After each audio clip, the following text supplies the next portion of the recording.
હર હર મહાદેવ મિત્રો, આજે આપણે જવાનું છે બહાર. હું મારા માસી છોકરો મારા વાઈફ 3 જણા નીકળી ગયા છીએ ઘરેથી બુદ્ધનાથ મહાદેવના મંદિરે જવા માટે. રસ્તામાં ગાય માતાજી આપણને મળી ગયા હતા. રસ્તાનો આનંદ લેતા લેતા સોંગ સાંભળતા સાંભળતા નીકળી. હાલો મિત્રો, મારું નામ છે જિગ્નેશ પાઠક અને આજે હું નવા બ્લોગ સાથે આવી ગયો છું તમારી સામે. પહેલા આપણે જઈશું ડેમ ઉપર, પછી એની આગળ જઈશું બુદ્ધનાથ મહાદેવના મંદિરે દર્શન કરવા માટે. મિત્રો ચાલો તો આપણે જઈએ. આપણી કાર સાઈડમાં પાર્ક કરીને આપણે ધીમે ધીમે ચાલવાનું ચાલુ કરી દીધું છે. ડેમના પાળા ઉપર પહોંચી ગયા છીએ. આ ડેમનું ઘણું બધું પાણી ભરાઈ ગયું છે. ડેમની અંદર વરસાદને સારો પડ્યો છે આ બાજુ. આ ડેમ અમરેલીથી સણોસરા જઈએ ત્યાં રસ્તામાં આવે છે, થોડી ગામ પાસે આવેલો છે. આપણે અહીંના સિનરી જોયા પછી નીચે ચાલવાનું ચાલુ કર્યું. આ બધા ફૂલ અલગ અલગ છે, લીલુંછમ ઘાસ, અલગ અલગ પ્રકારના ઘણા બધા પતંગિયા, કલરના પતંગિયા જોવા મળ્યા. પ્રકૃતિનો આનંદ મળ્યો. અમે પતંગિયા જોવામાં બેસી ગયા થોડી વાર. આ સાઈડ જે રસ્તો જાય છે મિત્રો, એ થોડી ગામમાં જાય છે. ઓલી સાઈડ જાય છે તે બુદ્ધનાથ મહાદેવ મંદિર તરફ જાય છે. આપણે ચાલતા ચાલતા બુદ્ધનાથ મંદિરે જાશું. થોડુંક જ થાય છે, તમને બતાવું. જો મિત્રો, આ ધજા દેખાય ને તે જ મંદિર છે બુદ્ધનાથ મહાદેવ. આપણે મંદિરની અંદર પહોંચી ગયા છીએ. અંદર જવાનું ચાલુ કર્યું છે. જાતા વેત જ એક શિવલિંગ આવે છે, ત્યાં જ બિરાજમાન છે શંકર ભગવાનનું શિવલિંગ છે ને તે. આ શિવલિંગ છે. પછી આપણે ધીમે ધીમે જાશું મંદિર તરફ. મંદિરના દાદરા ચડતા જ પહેલાં આવે છે બુદ્ધનાથ હનુમાનજી મહારાજ. અહીંયા દર્શન કરો મિત્રો. ઓછામાં ઓછા 400-500 વર્ષ તો કહી શકાય, એટલું તો હશે જ જૂનું મંદિર. મંદિરના તમને શિવલિંગના દર્શન કરાવું. આ શિવલિંગ છે. જય ભોળાનાથ. જલ અભિષેક કર્યો. આ બધી પવન પણ બહુ સરસ હતો. આ સાઈડ તમે જોઈ શકો એવી રીતે. એક સાઈડ ગણપતિજી બિરાજમાન છે, એક સાઈડ ગણપતિજી છે, એક સાઈડ છે હનુમાનજી મહારાજ, તે આ સાઈડમાં બિરાજમાન છે મિત્રો. અહીં એક ચૈતન્ય સમાધિ પણ છે.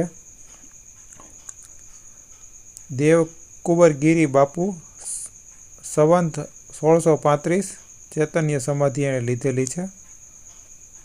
પૂજારી સાથે વાત થતાં એવું જાણવા મળ્યું કે આ સમાધિ પહેલાંનું આ મંદિર છે. એટલે 400-500 વર્ષ જૂનું તો આ મંદિરને આપણે કહી જ શકાય. એના પિલ્લર, એના સ્તંભ તમે જુઓ તો મિત્રો તમને લાગે કે આ એટલું જૂનું મંદિર હશે જ. એની તકતીઓ, આ લખાણ પણ કરેલું છે મિત્રો બધું. બુદ્ધનાથ મહાદેવના દર્શન કરીને ખૂબ જ આનંદનો અનુભવ થયો. હવે આપણે જાશું મિત્રો સણોસરા ગામના તળાવે.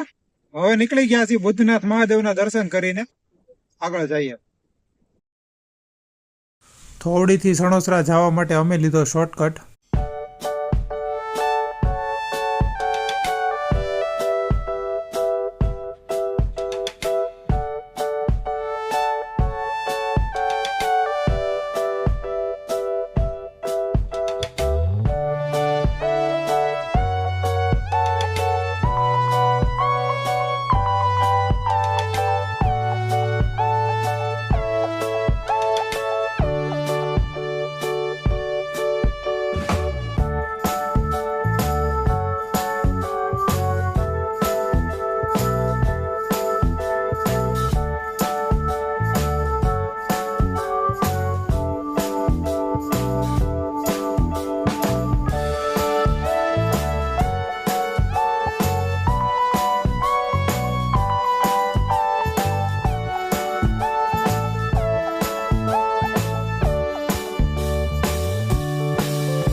હવે પહોંચી ગયા છીએ સણોસરા ગામમાં.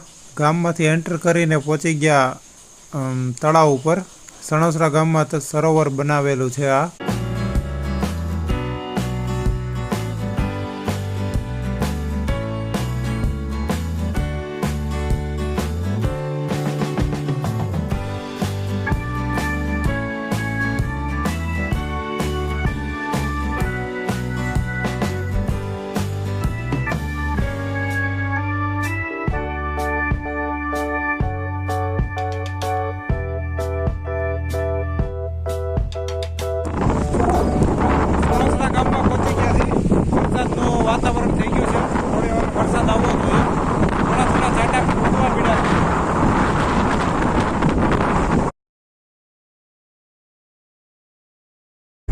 ઘરેથી ફોન આવી ગયો છે, મહેમાન આવે છે. હવે આપણે પાછું જવું પડશે ઘરે. હવે બીજું બધું તમને પછી બતાવીશું. સારું હાલો.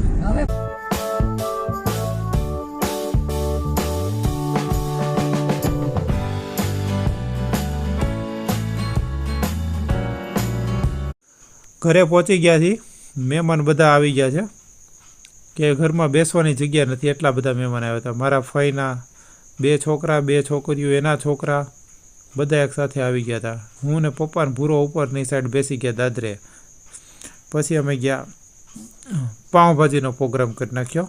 પછી અમે ગયા પાઉંભાજી લેવા. શીતળાએ સાતમ હતી તો કાંઈ ચૂલો તો ચાલુ કરાય નહીં, એટલે હું ને ભૂરો બે પહોંચી ગયા પાઉંભાજી લેવા. બધા એક સાથે જમ્યા, ખૂબ આનંદ થયો. કેટલા ટાઈમ પછી બધા એક સાથે જમવા આવી રીતે મોકો ક્યારેક જ મિત્રો મળતો હોય છે. રાજકોટ, વડોદરા મહેમાન જતા રહ્યા. જો મિત્રો તમારે મને કંઈ પૂછવું હોય તો કોમેન્ટ કરજો. વિડીયોને જેમ બને એમ શેર કરજો, લાઈક કરી લેજો, ચેનલને સબસ્ક્રાઈબ કરી લેજો. મળશું નવા વિડીયોમાં. આવજો. Thank you.